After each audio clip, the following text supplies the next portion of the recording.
Ndofène m'envoie pour vous dire que votre victoire est sans gloire. Toi qui as mis le Sine en feu et en sang, il vous fera boire de l'eau en feu. Se faisant messager de Boursine à Mbaba Diakhouba, Sémou Mak Diouf s'est armé de courage, d'abnégation et de dévouement pour servir son royaume. Et des Sémou Mak Diouf, on en a toujours dans ce pays. C'est pour glorifier la jeunesse sénégalaise qui était dans les rues pour se faire entendre. Si M. Ousmane Sonko a pu avoir une liberté conditionnelle, pourquoi pas les Abdoulaye Diène, Guy Marius Sagna, Clédor, entre autres? Leur liberté s'impose. Et si j'évoquais l'histoire, pour parler du président Abdou Diouf, qui voulait apporter des solutions sur l'emploi et l'employabilité de la jeunesse, avait décidé de mettre en place le projet des maîtrisards. Oui, c'est vrai que le projet fut un échec, mais pourtant, il y a eu des jeunes qui en ont bénéficié, tels que M. Abdoulaye Fall Braille.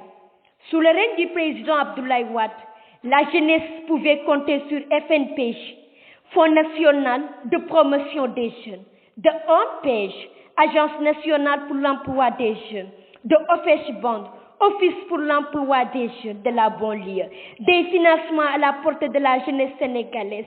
C'est vrai que ce fut un échec malgré les milliards injectés.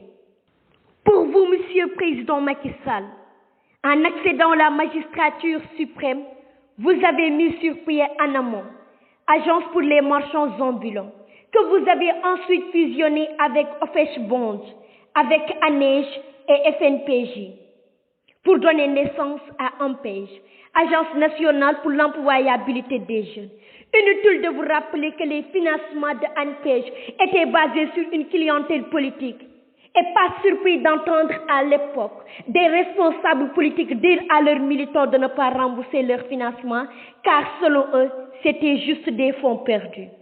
À côté de ONPEJ, monsieur, vous avez mis sur pied d'air délégation à l'entrepreneuriat rapide pour les jeunes et les femmes.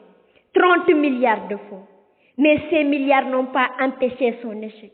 Comment pouvez-vous attendre des résultats si les financements ne sont pas adéquats aux besoins de la jeunesse? Vous basez vos financements sur une clientèle politique via les quotas des responsables politiques. Pourquoi des structures de plus alors que votre politique de financement des jeunes est vouée à l'échec? Qu'est-ce qui vous empêche de créer les conditions idoines pour la prolifération du secteur privé au Sénégal? Privilégiez le financement de projets solides et structurés, même si c'est 5 jeunes qui vont en bénéficier, à la place des micro-projets qui vous offrent que du saupoudrage. L'échec flagrant du DER se justifie par nos plus de 500 jeunes qui ont péri sur nos côtes en traversant la mer pour des lendemains meilleurs. Le Barça ou le Barsac. Un taux de chômage élevé, 3e au rang mondial. Des jeunes qui ne se sentent pas dans votre gouvernance. Monsieur le Président, le 3 avril 2019 à Diamniadio, lorsque vous prêtiez serment, vous avez stipulé, je cite, cette jeunesse vibrante et créative, qui incarne l'espoir et la force vitale de la nation, restera au premier rang de mes priorités. La jeunesse sénégalaise n'est pas du même avis que je sache. Si tel était le cas, pourquoi vous vous êtes adressé à ce même jeunesse pour dire que vous avez compris? Qu'est-ce que vous avez compris, Monsieur le Président?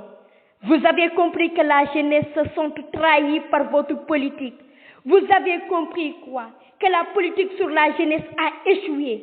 J'en passe. Pourquoi des exonérations douanières pour les entreprises étrangères alors que le fils du pays n'en bénéficie pas?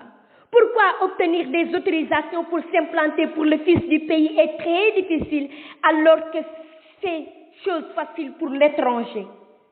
Vous fragilisez le secteur privé au détriment du secteur étranger. C'est ce qui fera l'émergence de notre pays? Désolé, mais je ne le pense pas. On se rappelle, Monsieur le Président, de votre présence à la cérémonie de MEDEF, Mouvement des entreprises de France, dont le thème portait sur la renaissance des entreprises françaises. Comment booster l'économie française à partir des investissements étrangers, que vous avez répondu favorablement avec les 1000 milliards remis à Alstom pour le terre alors qu'il y était au bout du gouffre. Station d'essence, Total France. Autoroute à péage, Eiffage France. Terre Alstom France, Jurcon Eranet France, Téléphone, Orange Free France, Marché communautaire, Auchan France. La liste est loin de s'achever. Et avec ces Français qui sont implantés partout dans le pays, vous attendez que la jeunesse ait du travail. Je ne le pense pas. C'était tout pour aujourd'hui. Je vous donne rendez-vous très prochainement pour une autre chronique sur Agora TV. Agora TV, la vitrine du peuple.